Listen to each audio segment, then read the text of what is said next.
A man and woman went to Las Vegas for their honeymoon and checked into a suite at a hotel. When they got to their room, they both detected a bad odor. The husband called down to the front desk and asked to speak to the manager. He explained that the room smelled very bad and they would like another suite. The manager apologized and told the man that they were all booked because of a convention. He offered to send them to a restaurant of their choice for lunch, compliments of the hotel, and said he was going to send a maid up to their room to clean and to try and get rid of the odor. After a nice lunch, the couple went back to their room. When they walked in, they could both still smell the horrible odor. Again, the husband called the front desk and told the manager that the room still smelled really bad. The manager told the man that they would try and find a suite at another hotel. He called every hotel on the strip, but every hotel was sold out because of the convention. The manager told the couple that they couldn't find them a room anywhere, but they would try and clean the room again. The couple wanted to see the sights and do a little gambling anyway, so they said they would give them 2 hours to clean and then they would be back. When the couple had left, the manager and all of the housekeeping staff went to the room to try and find what was making it smell so bad. They went through the entire suite and found nothing. So the maids put in new sheets, new towels, took down the curtains and put new ones up, cleaned the carpet, and cleaned the suite again using the strongest cleaning products they had. The couple came back 2 hours later to find the room still had a bad odor.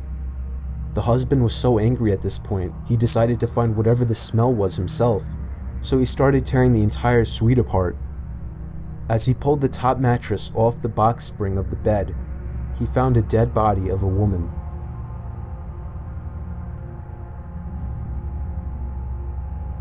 Me and my wife were on our honeymoon in Hawaii. We were on the island of Oahu, sitting on the beach. My wife got up to go to the bathroom, and when she got back, she told me that there was a creepy man watching her walk into the bathroom, and when she tried to walk out, he blocked her path. She only got away because there were 2 other people walking into the bathroom, so he got out of the way. I asked her what the man looked like, and she looked over, but unfortunately, she said he was gone. Our hotel was walking distance from the beach, so we got back quickly, but we made sure to report the man to a police officer we saw walking on the beach, and then we washed up before going out to eat. We ate at a fancy seafood place and did some walking around afterwards. Close to midnight, we finally went back to the room and began to wind down. Then we got a knock at the door. I looked through the peephole of the door and saw a man in a maid uniform standing outside. I opened the door and he immediately tried to let himself in. I pushed him back a bit, asking him what he wanted. He told me he left something in the room while cleaning earlier and needed to get it out. The only thing, we left the do not disturb sign on the door all day. Then I noticed he was making eye contact with my wife. My wife then screamed, "That's the man!" I didn't understand at first, but it was too late for that. The man had already lunged at me, holding my throat with one hand while reaching behind himself with another.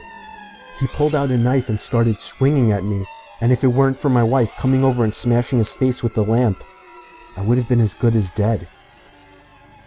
The commotion drew out all the inhabitants of the neighboring rooms. One of the women started freaking out and screaming, making the situation worse. We called the police, and so did the hotel. It turned into a huge, horrible scene, but we were just happy to be alive. We were questioned when the police arrived, and some of the other people around us claimed to have witnessed it all. We still don't know what kind of intentions this guy had, but if I had to guess, I would say he wanted to get to my wife. He must have been one very dumb person to think he would get away with something like this in such a public building.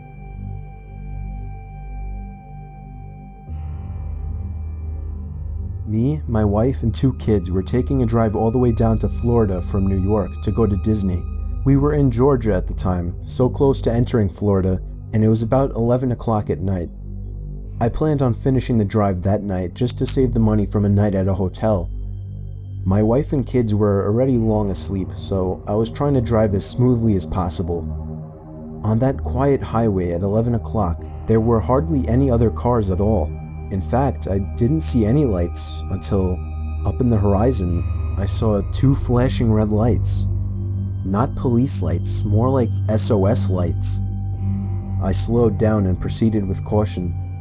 Upon getting closer, I saw a car parked in the middle of the road, seemingly deliberately to block traffic, along with 2 cones placed on either side and 2 SOS lights flashing on the ground. Then, 2 hooded men of African American descent came from behind the car and started walking over to us. I put the car in reverse, ready to hightail it back the other way. One of the men came over to my window, and I cracked it open just enough to hear him speak. After asking him if he needed something, he said, "Yes, open the door." I shut the window, and that's when he began to reach for something in his pocket. I put the car back in drive and hit the gas. I drove over the cone and SOS light and past their car. About 1 minute later, I saw a pair of headlights coming up fast behind us. At this point, my wife was awake, confused and questioning me about the speed we were moving at. I told her not to make any loud noises before telling her that we were being followed. The car behind us began flashing its lights. And then, there was a loud pop, and I felt the car losing control. I did the best I could to bring it under control, but there was a second loud pop, and the car began to drag. I told my wife to call 911, even though it was probably already too late. By now my kids were up, scared and complaining. I kept the car moving for as long as possible, but the car following us began ramming our trunk. My kids were crying, my wife was screaming at the police. I was sure we were dead. But by some stroke of luck, or more like a miracle, I heard a siren and saw red and blue flashing lights coming up in the distance behind our chasers. They veered off to the exit that we happened to be passing at that moment, and the police car followed them. I pulled over to the side of the road, took the phone away from my wife, and told the police everything. Upon inspection, I found out that our 2 back tires were blown, probably shot at, which I also told the police. 10 minutes later, a squad pulled up behind us, along with a AAA truck. They seemed rather thrilled to inform us that they caught the 2 men. Someone else had stumbled onto their little roadblock trap, but luckily managed to turn around and escape before calling the cops.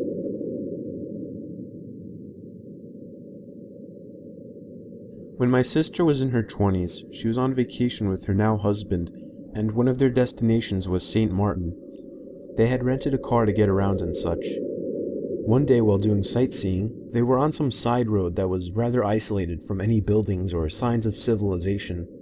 It was a nice scenic route to take, but other than that, my sister tells me that it was a pretty dead road, so it probably didn't lead anywhere important.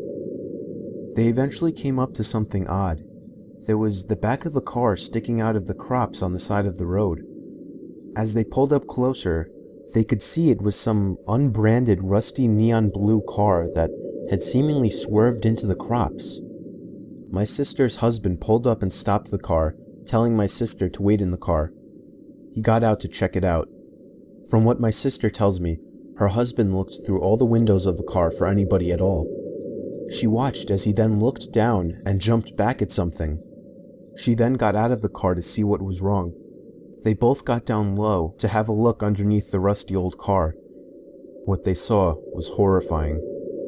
There were 2 grown men with large knives in their hands, along with a bloody dead body laying between them. My sister's husband literally pushed her all the way back to the car and shoved her into her seat.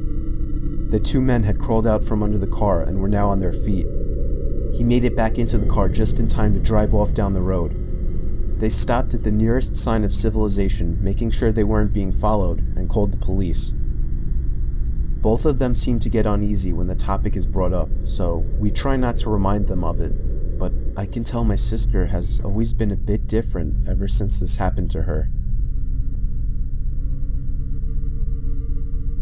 I was 16 years old and the summer had just started. Our grandparents were treating the whole family to a 10-day cruise. It was a Royal Caribbean cruise, and we were going to Florida and the Bahamas. It was me, my 2 brothers, my sister and her boyfriend, my parents, my aunt and uncle, my 2 cousins, and my grandparents. I spent most of my time hanging out with my older brother, Rob, who was 20. We got to share a room together, even though it really wasn't allowed. We just claimed that our dad was staying with us in that room. So one night, me and my brother were in the nightclub of the ship. I snuck in using someone else's ship ID card. When I was in there, I noticed some older, creepy-looking man sitting by the wall, and I was sure he was staring intently at me. I made a point of moving around to see if he was really looking at me, and his head turned to face me wherever I went. I was feeling really uncomfortable, so I left right then and there. I coincidentally found my sister and her boyfriend sitting by the bar outside of the club. I sat down with them for a bit, and a few moments later, I saw the same man from in the club, now out by the bar, sitting across the room, and he was still staring at me. I looked away and pretended not to notice, but my heart was racing at this point. I contemplated whether or not to tell my sister, but I ended up not telling her. I don't know why. I left the bar and started speed walking back to my room. When I got to the stateroom halls, I was constantly glancing over my shoulder to make sure I wasn't being followed. I got to my room safely. I was extremely creeped out. I had a feeling this guy was some sort of perverted creep. I got a knock at the door, and I got a little nervous. I looked through the peephole and saw my brother, so I let him in. I did not see the strange man again until late the next night.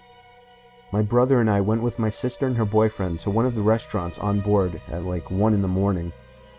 They weren't planning on going to sleep anytime soon, so I told them I was going to crash, and I walked back to the stateroom. But when I got there, I saw that the door to our room was cracked open a bit and the light was on. I knew for sure we shut the door when we left, and there was no chance room service was in there at an hour like this. I proceeded with extreme caution and slowly pushed the door open completely. There was nobody in the room. I checked the bathroom, but it was empty too. All of our stuff was still in the same spot that I remembered it was in. I kind of just figured maybe Rob came back to the room for some reason when I wasn't with him and forgot to shut the door, so I just went to sleep. I woke up to darkness and the feeling of something brushing against my cheek. It was a hand. I pushed it away, telling Rob to knock it off, but when I noticed, even in the dark, beyond the figure by my bed, that Rob was in his bed, I let out the most blood-curdling scream you have ever heard. Rob jumped up and turned the lamp on, and there was the man from the club standing next to me. Rob jumped on him and began throwing punches. I joined in and we took down the man.